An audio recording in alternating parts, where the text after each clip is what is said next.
اعوذ باللہ من الشیطان الرجیم بسم اللہ الرحمن الرحیم السلام علیکم ورحمۃ اللہ وبرکاتہ۔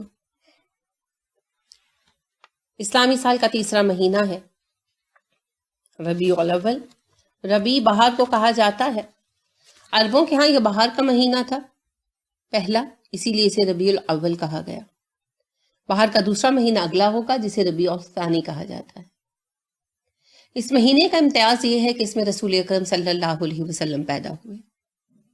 تاریخ میں اختلاف رائے ہے، بعض ارباب السیر نے یکم ربیع الاول بیان کی، بعض نے 11 یا 12، لیکن اکثریت نے 9 ربیع الاول کو درست ڈیٹ تسلیم کیا۔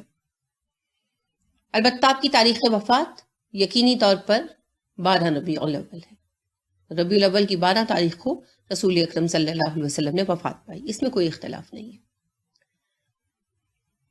تو اس مہینے کے لیے کوئی خصوصی عبادات نہیں ہے، کسی قسم کا کوئی خاص عمل نہیں بتایا گیا، کوئی خاص نیکی نہیں بتائی گئی، کوئی خاص نیک وظیفہ نہیں بتایا گیا۔ تو وہی نیک اعمال ہیں جو ہمیشہ کیے جاتے ہیں۔ ہمت ہے تو نفلی روزے رکھیے، نوافل پڑھیے، قرآن زیادہ پڑھیے، درود پاک پڑھیے، اذکار کیجیے، وہی نیک اعمال ہیں۔ تو اللہ آپ کو توفیق دے کیجیے، اور وہی احتیاطیں ہیں جو ساری زندگی آپ نے کرنی ہے، یعنی شرک سے بچیے، بدعت سے بچیے، اپنی طرف سے دین میں اضافہ مت کیجیے، کیونکہ دین میں اضافہ کرنے کا کوئی سبب نہیں ہے۔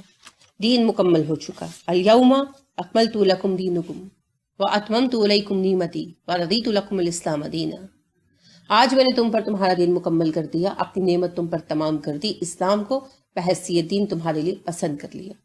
یہ آیت رسول اکرم صلی اللہ علیہ وسلم کے زندگی میں جب آپ عرفہ کے دن خطبہ حج ڈیلیور کر رہے تھے آ گئی، اور آپ صلی اللہ علیہ وسلم کے زبان مبارک سے یہ اعلان کروا دیا گیا کہ دین مکمل ہو گیا۔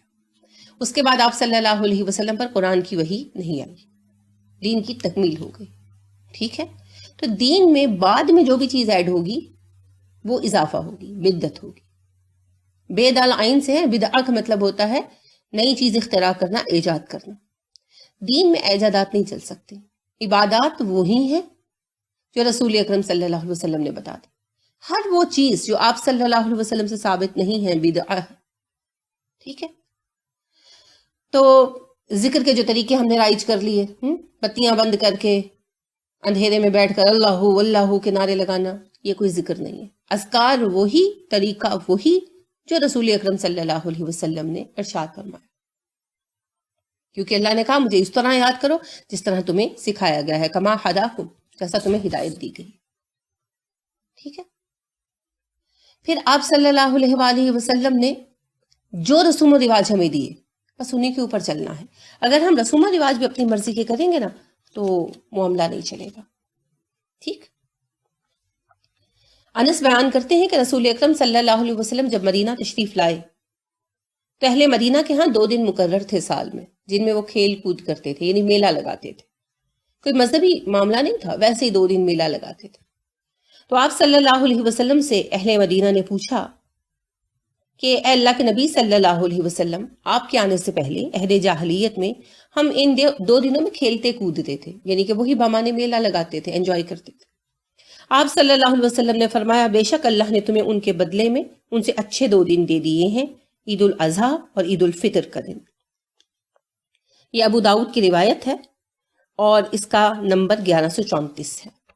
اب آپ دیکھیے کہ رسول اکرم صلی اللہ علیہ وسلم نے انہیں یہ 2 دن منانے کی اجازت نہیں دی، حالانکہ ان کی کوئی مذہبی بیک گراؤنڈ نہیں تھی، بس ویسے ہی میلہ لگا لیتے تھے۔ جیسے ہم کہتے ہیں نا ہماری ثقافت ہے، ہم جی بسنت منا رہے ہیں، ہماری ثقافت ہے، ہم فلانا میلہ منا رہے ہیں، ہماری ثقافت ہے۔ تو اب بعض لوگ کہتے ہیں عید میلاد النبی ہماری ثقافت ہے۔ تو ثقافت کو بھی مذہب کے ماتحت لانا ہوگا۔ مومن اپنی تہذیب، اپنی ثقافت ساتھ لے کر جاتا ہے، وہ دنیا کے کسی کونے میں چلا جائے اس کی تہذیب و ثقافت ایک ہی ہے، اسلام، اس کا اوڑھنا بچھونا ہے۔ ٹھیک ہے، اسلام صرف چند عبادات کا نام نہیں ہے، ایک ریچول کا نام نہیں ہے، اسلام نام ہے ایک نظریہ حیات کا، اور وہ نظریہ حیات آپ کو ہر چیز کے بارے میں سیٹ شیڈیول دیتا ہے. تو خوشی کے مواقع بھی ہمیں دے دیے گئے. اسلام میں کوئی دن منانا نہیں ہے, ٹھیک ہے, کوئی بھی دن منانا نہیں. اور تاریخ پیدائش اور تاریخ وفات وغیرہ کو منانا کوئی معنی نہیں رکھتا, ٹھیک. لہٰذا رسول اکرم صلی اللہ علیہ وآلہ وسلم سے محبت کا تقاضا یہ ہے کہ ہم ساری زندگی آپ صلی اللہ علیہ وسلم کے نقش قدم پر چلیں, اور خاص طور پر اس مہینے میں اور زیادہ چلیں, کیونکہ یہ آپ صلی اللہ علیہ وسلم کی پیدائش کا مہینہ ہے, ٹھیک.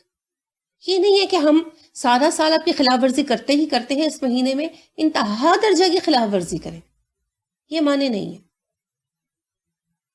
تو فیصلہ تیرے ہاتھ میں ہے, دل یا شکم, دل کی ماننی ہے کہ پیٹ کی ماننی ہے, وہ آپ کی مرضی ہے.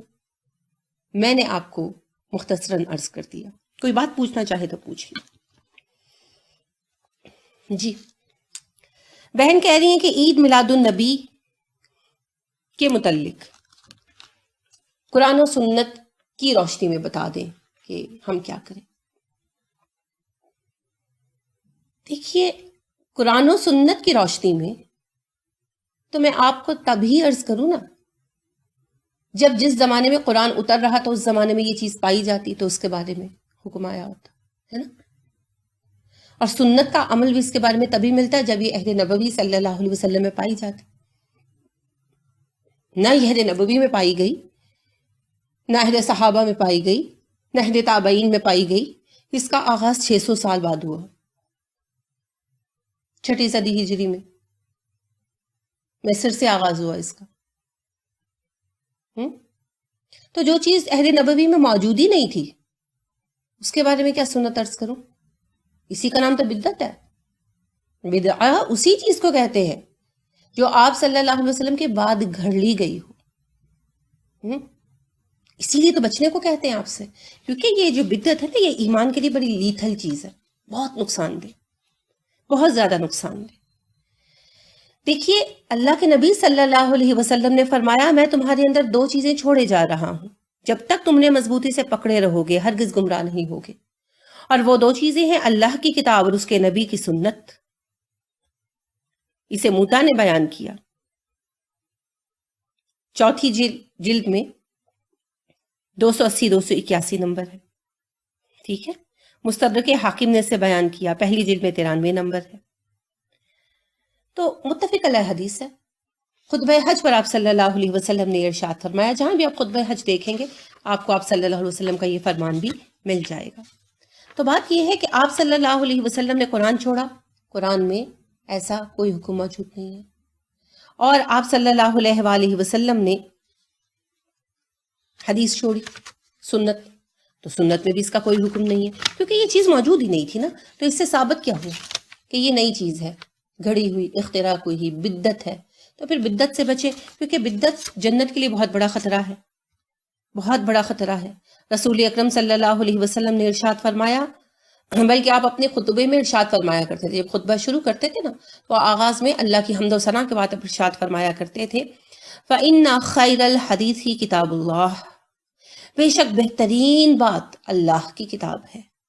وَخَيْرِ الْحَدْيِ حَدْيُ مُحَمَّد, اور بہترین راستہ وہ ہے جو محمد کا راستہ ہے صلی اللہ علیہ وسلم. وَشَرَّ الْأُمُورِ مُحْدَثَاتُهَا, اور بدترین کام ہیں جو اس میں نئے گھڑ کر شامل کر لیے جائیں. وَكُلَّ مُحْدَثَةٍ بِدْعَةٌ, ہر نیا ایجاد کیا ہوا کام ایک بدعت ہے. وَكُلَّ بِدْعَةٍ ضَلَالَةٌ, اور ہر ایک بدعت گمراہی ہے. وَكُلَّ ضَلَالَةٍ فِي النَّارِ, اور ہر گمراہی کا ٹھکانہ جہنم ہے. صحیح مسلم میں آپ صلی اللہ علیہ وسلم کا یہ آیا خطبہ اور اس کا نمبر 867 ہے. اسے نسائی نے بیان کیا اور حدیث کا نمبر 1579 ہے. آپ صلی اللہ علیہ وآلہ وسلم نے کتنی وضاحت سے کہا نا کہ کتاب اور سنت میں جو بھی اضافہ ہوگا وہ بدترین کام ہوگا. ہر اضافہ ایک بدعہ ہوگا. بدعہ کہتے ہیں نئی اختراع کی گئی چیز کو, نئی بنائی گئی چیز کو, من کریکٹ چیز کو، تو وہ ایک انوویشن ہوگا، نئی چیز ہوگی جو دین میں شامل کی گئی ہوگی. ہر انوویشن گمراہی کی طرف ہی لے کر جائے گی اور ہر گمراہی کا نتیجہ جہنم ہی ہوگا. اب دیکھیے قرآن اور حدیث سے تو میں تب آپ کے سامنے کوئی بات لاؤں نا کہ جب قرآن اور حدیث نے اس کے متعلق بات کی ہو، کیونکہ نہ قرآن مجید جب نازل ہو رہا تھا اور رسول اکرم صلی اللہ علیہ وسلم جب موجود تھے تو اس قسم کا کوئی فعل پایا ہی نہیں جاتا تھا. لہٰذا آپ صلی اللہ علیہ وسلم کی اس بارے میں خصوصیت سے کوئی بات نہیں ہے. ہاں، آپ صلی اللہ علیہ وسلم نے کہہ دیا جو بات میرے بعد شامل کی جائے گی دین میں وہ بدعہ ہے، انوویشن ہے. ہر انوویشن گمراہی ہے اور ہر گمراہی جہنم میں لے جا کر پھینکے گی. تو لہٰذا اب آپ دیکھیے کہ یہ جو گمراہی ہے آپ اس کو کیسے اختیار کر سکتے ہیں، کیسے کر سکتے ہیں. لہٰذا اس سے بچیے، کیونکہ رسول اکرم صلی اللہ علیہ وسلم کی اطاعت کا اصل مطلب کیا ہے؟ کیا مطلب ہے اصل؟ آپ صلی اللہ علیہ وسلم کی اطاعت کرنا. اگر آپ اطاعت نہیں کرتے تو محبت کا دعویٰ آپ کتنا لمبا بھی کر لیں، کتنا لمبا چوڑا دعویٰ کریں، کوئی فائدہ نہیں ہے. ٹھیک ہے، کوئی فائدہ نہیں ہے. تو یہ آپ کے سوچنے کی بات ہے. تو قرآن و سنت میں جو بات سمجھانے کی تھی میں نے آپ کی خدمت میں عرض کر دی کہ قرآن اور سنت ہی کو اپنانے کا نام دین ہے. اور قرآن و سنت میں اس چیز کے بارے میں کیا کہا گیا؟ بدعت ہے. یہ کیسے کہا گیا؟ یہ جو عید میلاد النبی کا تہوار منایا جاتا ہے یہ بدعت ہے. کیسے کہا گیا؟ کہ آپ صلی اللہ علیہ وسلم نے بتا دیا کہ میرا طریقہ بہترین طریقہ ہے، اب اس کے بعد جو کچھ بھی گھڑ کر دین میں شامل کیا جائے گا وہ بدعت ہی ہوگا. تو آپ صلی اللہ علیہ وسلم کی وفات کے 600 سال بعد جو چیز ایجاد ہوئی وہ بدعت ہے بھائی. اور بدعت کس کو کہیں گے آپ؟ تو پھر بدعت سے بچے، کیونکہ بدعت تو وہ مصیبت ہے جو جنت سے روک دے گی. ٹھیک ہے، بدعت ایک ایسی چیز ہے جو آپ کو جنت سے روک دے گی. لہٰذا آپ اس سے بچیے اور اپنے آپ کو بدعتیں ایجاد کرنے اور بدعتوں پر عمل کرنے سے بچائیں. یہ میں نے نہیں کہا، یہ رسول اکرم صلی اللہ علیہ وسلم نے کہا. عرواز بن ساریہ کہتے ہیں کہ رسول اکرم صلی اللہ علیہ وسلم نے فرمایا ایاکم والامور المحدثات، نئے نئے کام ایجاد کرنے سے بچنا. فَإِنَّ كُلَّ بِدْعَةٍ ضَلَالَةٍ، کیونکہ ہر ایک بدعت ایک گمراہی ہے.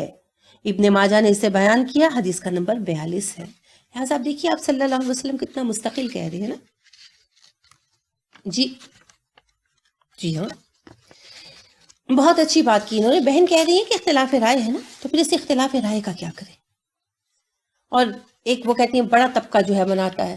پہلی بات تو یہ ہے کہ بڑا ہونے سے طبقے کا چھوٹا ہونے سے کوئی فرق نہیں پڑتا. اللہ رب کریم ارشاد فرماتے ہیں وَقَلِيلٌ مِّنْ عِبَادِيَ الشُّكُورُ، میرے بندوں میں شکر گزار بندے تھوڑے ہی ہوتے ہیں. اور پھر آپ دیکھیے اللہ رب کریم ارشاد فرماتے ہیں سورہ انعام آیت نمبر 6 میں، آیت نمبر 116 میں، چھٹی سورت اور آیت نمبر 116 میں، کہ اگر آپ اہل زمین کی اکثریت کی بات مانیں گے تو وہ تو آپ کو اللہ کے راستے سے ہٹا دیں گے، کیونکہ اکثریت صرف اپنے گمان کی پیروی کرتی ہے اور اندازوں کے پیچھے لگی رہتی ہے. اسی طرح سورہ یوسف میں ارشاد ہوتا ہے آیت نمبر 103 میں آپ کی خواہش کے باوجود لوگوں کی اکثریت ایمان لانے والی نہیں ہے. تو لہٰذا بات یہ ہے کہ اکثریت اور اقلیت کے جھگڑے میں نہ پڑے، حق اور باطل کی بات کریں. حق ہے قرآن و سنت، تو قرآن و سنت کے پیچھے لگ جائیں اور باقی باتوں کو چھوڑ دیں. اب آپ اس فساد کے دور میں یہ طے نہیں کر سکتے کہ اکثریت حق پر ہے تو نہیں، کوئی اکثریت حق پر نہیں ہے. ویسے اکثریت حق پر ہوتی بھی نہیں ہے، غلط بات ہے یہ غلط بات ہے یہ. خود رسول اکرم صلی اللہ علیہ وسلم نے فرمایا، عبداللہ بن عامر بیان کرتے ہیں آپ صلی اللہ علیہ وسلم نے فرمایا طوبی للغرباء، اجنبیوں کے لیے خوشخبری ہو. قیلا پوچھا گیا ومن الغرباء، کون اجنبی اللہ کے نبی صلی اللہ علیہ وسلم؟ آپ صلی اللہ علیہ وسلم نے فرمایا ناس صالحون قلیل فی ناس سوء کثیر من یعصیہم اکثر ممن یطیعہم. نیک لوگ جو بہت زیادہ برے لوگوں میں تھوڑے ہوں گے، نیک لوگ جو بہت زیادہ برے لوگوں میں تھوڑے ہوں گے، ان کے پیچھے لگنے والوں کے مقابلے میں ان کی نافرمانی کرنے والے لوگ زیادہ ہوں گے. کتاب الزہد جو عبداللہ بن مبارک نے تیار کی، اس میں اس کا نمبر 775 ہے حدیث کا. سلسلہ احادیث صحیحہ ہم امام البانی نے اسے شامل کیا. چوتھی جلد میں حدیث کا نمبر 153 اور 154 ہے.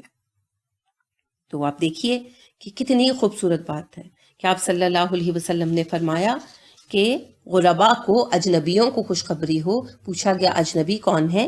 آپ صلی اللہ علیہ وسلم نے فرمایا نیک لوگ جو بہت زیادہ برے لوگوں کے مقابلے میں تھوڑے سے ہوں گے، ان کی پیروی کرنے والوں کی نسبت ان کی بات نہ ماننے والوں کی تعداد زیادہ ہوگی. ٹھیک ہے، تو اس بات سے مت گھبرائیں کہ آپ کی تعداد کم ہے، منانے والوں کی تعداد زیادہ ہے. یہ کوئی پیمانہ نہیں ہے، یہ کوئی کسوٹی نہیں ہے. اصل کسوٹی ہے قرآن و حدیث، ہی آپ کا پیمانہ ہے. آپ قرآن و حدیث پر عمل کر رہے ہیں تو پوری دنیا میں اکیلے بھی ہیں تو ڈٹے رہیں، آپ کے ایمان کی ویلیو بہت زیادہ ہوگی.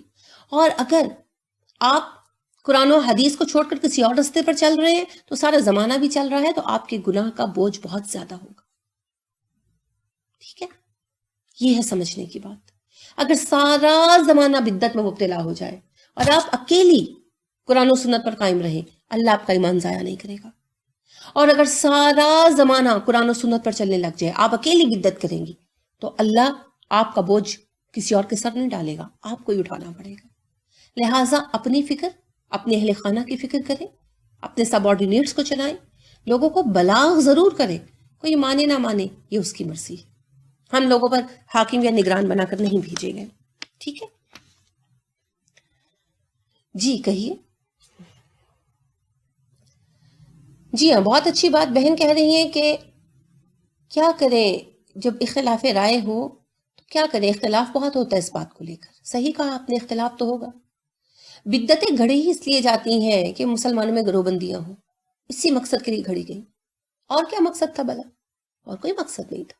دین کو بگاڑنا اور مسلمانوں کے اندر گروہی اختلاف پیدا کرنا، فرقہ واریت پیدا کرنا. تو ہم اس اختلاف سے ڈر کر دین کو تو نہیں چھوڑ سکتے. ہم کوشش کریں گے، بلاغ کریں گے، دعا کریں گے کہ جو اس چال کا شکار ہو گئے وہ واپس لوٹ آئے. ٹھیک ہے نا؟ دیکھیے، رسول اکرم صلی اللہ علیہ وسلم سے سوال کیا گیا اس بارے میں، تو آپ صلی اللہ علیہ وسلم نے ارشاد فرمایا کہ جب تم اختلافات کا زمانہ دیکھو تو اللہ کی کتاب اور میری سنت کو اس طرح تھام لینا کہ اسے چھوڑنا مت، چاہے اسے تھامنے میں تمہیں اتنی مشقت کرنی پڑے جتنی ایک مضبوط درخت کو جڑ سے اکھاڑ پھینکنے کے لیے داند استعمال کرو تو مشقت لگتی ہے، تب بھی مت چھوڑنا یہاں تک کہ تمہیں موت آنے لگے. کیسے تھامنا قرآن و سنت کو؟ کہ کبھی مت چھوڑنا، چاہے اتنی مشقت لگے جتنی ایک درخت کو اس کی جڑوں سے اکھاڑنے میں، اگر صرف دانت استعمال کی، دانتوں کے ذریعے درخت کو جڑوں سے اکھاڑ رہے ہو تو جتنی مشقت لگتی ہے اتنی بھی لگے تو بھی. ٹھیک ہے. اسی طرح ابن مسعود رضی اللہ عنہ نے ایک مرتبہ پوچھا کہ میں فتنے کے زمانے میں کیا کروں. آپ صلی اللہ علیہ وسلم نے فرمایا آپ قرآن اور سنت کو پکڑ لیں ابن مسعود، خواہ آپ کو ایک درخت سے لپٹ کر رونا پڑے، کتنے تنہا ہو جاؤ کہ دکھ میں رونے کے لیے بندہ نہ ملے، درختوں سے لپٹتے پھرو، تب بھی قرآن و سنت کو تھامنا. تو یہ دونوں ہی باتیں ہو گئی. ایک تو جو آپ نے فرمایا کہ تعداد کم ہے تو کوئی فرق نہیں پڑتا، اور جو آپ کہہ رہی اختلاف تو ہوگا، اختلاف تو فتنہ ہے اس امت کا نا، تو وہ تو ہونا ہے. ہم اختلاف سے نکالنے کی کوشش کریں گے، بلاغ کریں گے، دلیل سامنے رکھیں گے، دعا کریں گے، رو رو کر تڑپ تڑپ کر دعا کیا کریں، لیکن ہم ان کو بچانے کے لیے اپنے آپ کو جہنم میں نہیں ڈال سکتے، ہے نا. دیکھیے، رسول اکرم صلی اللہ علیہ وسلم نے فرمایا اوصیکم بتقوی اللہ والسمع والطاعہ، میں تمہیں وصیت کرتا ہوں اللہ کا تقوی اختیار کرنے کی اور اس بات کی کہ اپنے حکمرانوں کی بات سنو اور مانو. وَإِنْ عَبْدًا حَبَشِيًّا، چاہے وہ ایک حبشی غلام ہی کیوں نہ ہو، کہ تمہارا حاکم جو ہے وہ حبشی غلام ہی کیوں نہ ہو. فَإِنَّهُ مَنْ يَعِشْ مِنْكُمْ بَعْدِي فَسَيَرَىٰ اخْتِلَافًا كَثِيرًا، تم میں سے جو میرے بعد رہے گا، زندہ رہے گا، جو میرے بعد تم میں سے زندہ رہے گا، وہ عنقریب اختلاف دیکھے گا، بہت زیادہ، اختلافاً کثیراً، بہت اختلاف دیکھے گا. فَعَلَيْكُمْ بِسُنَّتِي وَسُنَّتِ الْخُلَفَاءِ الرَّاشِدِينَ الْمَهْدِيِّينَ، اس لیے تم پر لازم ہے میرا اور میرے خلفائے راشدین مہدیین یعنی ہدایت یافتہ خلفائے راشدین کی سنت کو تمسکو بہا، لازم پکڑ لینا. فعلیکم بسنتی و سنت الخلفاء الراشدین المہدیین، میرے ہدایت یافتہ خلفاء اور میری سنت کو پکڑ لینا تم لوگ. تمسکوا بہا، مضبوط پکڑ لینا. وعضوا علیہا بالنواجذ، اور دانتوں سے مضبوطی سے، دانتوں میں مضبوطی سے پکڑ لینا. سمجھ آ رہی ہے؟ دانتوں سے مضبوطی سے پکڑ لینا. وَإِيَّاكُمْ، اور بچنا، وَمُحْدَثَاتِ الْأُمُورِ، نئے کاموں سے، جو دین میں نئے کام ایجاد کیے جائیں ان سے بچنا. فَإِنَّ كُلَّ مُحْدَثَةٍ بِدْعَةٌ، کیونکہ ہر نیا کام ایک گمراہی ہے. وَكُلَّ بِدْعَةٍ ضَلَالَةٌ، اور ہر ایک نئی چیز، نئی بدعت جو گڑی گئی وہ گمراہی ہے. ابو داؤد کی روایت ہے، اس کا نمبر 4607 ہے. تو کیا بتایا آپ صلی اللہ علیہ وسلم نے اختلاف میں؟ جو اپنے بہن نے پوچھا کہ اختلاف بہت ہو جاتا ہے اس معاملے میں کیا کریں، آپ صلی اللہ علیہ وسلم نے فرمایا فَإِنَّهُ مَن يَعِشْ مِنْكُمْ بَعْدِي، تم میں سے جو میرے پاس زندہ رہے گا، فَسَيَرَىٰ اخْتِلَافًا كَثِيرًا، وہ بہت کثرت کے ساتھ اختلاف دیکھیے گا. تو پھر ان اختلافات کے زمانے میں کیا کرے؟ فَعَلَيْكُمْ بِسُنَّتِي وَسُنَّتِ الْخُلَفَاءِ الرَّاشِدِينَ الْمَهْدِيِّينَ، تم پر لازم کر دیا گیا میری سنت کو اور میرے ہدایت یافتہ خلفاء کی سنت کو. تمسکوا بہا، مضبوط پکڑو اسے. وَعَضُّوا عَلَيْهَا بِالنَّوَاجِذ، اسے اپنے دانتوں کی داڑوں، نواجذ داڑ کو کہتے ہیں، تو داڑوں کے ساتھ اس کو جو ہے نا مضبوطی سے پکڑ لو. وَإِيَّاكُمْ وَمُحْدَثَاتِ الْأُمُورِ، اور نئی گڑی ہوئی چیزوں سے بچو. ٹھیک ہے؟ اب بات یہ ہے، کیا رسول اکرم صلی اللہ علیہ وسلم نے ربیع الاول کے مہینے میں کوئی تقریب کبھی برپا کی اپنی پیدائش کی؟ یا کسی صحابی نے ہی آ کر آپ کو مبارکباد دی ہو؟ جیسے آج کہتے ہیں جی عید مبارک، جی عید مبارک، کسی صحابی نے آ کر عید مبارک کہی ہو یا کوئی تحفہ اس موقع پر دیا ہو؟ اور پھر آپ صلی اللہ علیہ وسلم نے اپنے بعد کیا کہا؟ میرا طریقہ وسنت الخلفاء الراشدین المہدیین، میرے ہدایت یافتہ خلفاء، سب کو پتا ہے کون ہے، ابو بکر صدیق رضی اللہ عنہ، عمر فاروق رضی اللہ عنہ، عثمان رضی اللہ عنہ، علی رضی اللہ عنہ. کسی کے زمانے میں آپ نے یہ چیز پائی؟ ابو بکر رضی اللہ عنہ نے منانے کا حکم دیا ہو، یا عمر رضی اللہ عنہ نے دیا ہو، یا عثمان رضی اللہ عنہ نے دیا ہو، یا علی رضی اللہ عنہ نے دیا ہو؟ کسی ایک نے. تو آپ صلی اللہ علیہ وسلم فرما دیں ان کی سنت پر چلنا جب اختلاف دیکھو، اور جب میری اور ان کی سنت میں کوئی چیز نہ ملے تو اس چیز کو فالو مت کرنا. وَإِيَّاكُمْ وَمُحْدَثَاتِ الْأُمُورِ، نئے گھڑے ہوئے کاموں سے بچنا. میرے الفاظ نہیں ہیں. ٹھیک ہے؟ تو نہ یہ اللہ کے نبی صلی اللہ علیہ وسلم کی سنت سے ثابت ہے، نہ خلفائے راشدین جو ہدایت یافتہ تھے ان کی سنت میں کبھی یہ چیز آئی، نہ پورے عہد صحابہ میں کبھی نظر آئی، نہ پورے عہد تابعین میں کبھی نظر آئی، نہ تبع تابعین میں نظر آئی، اور تبع تابعین کے بعد بھی 300 سال کہیں اس کا کوئی سراغ نہیں ملا. یعنی رسول اکرم صلی اللہ علیہ وسلم کے 600 سال بعد جا کر یہ ایک چیز نئی اگی، پیدا ہوئی. تو کیسے آپ اس کو فالو کر سکتے ہیں؟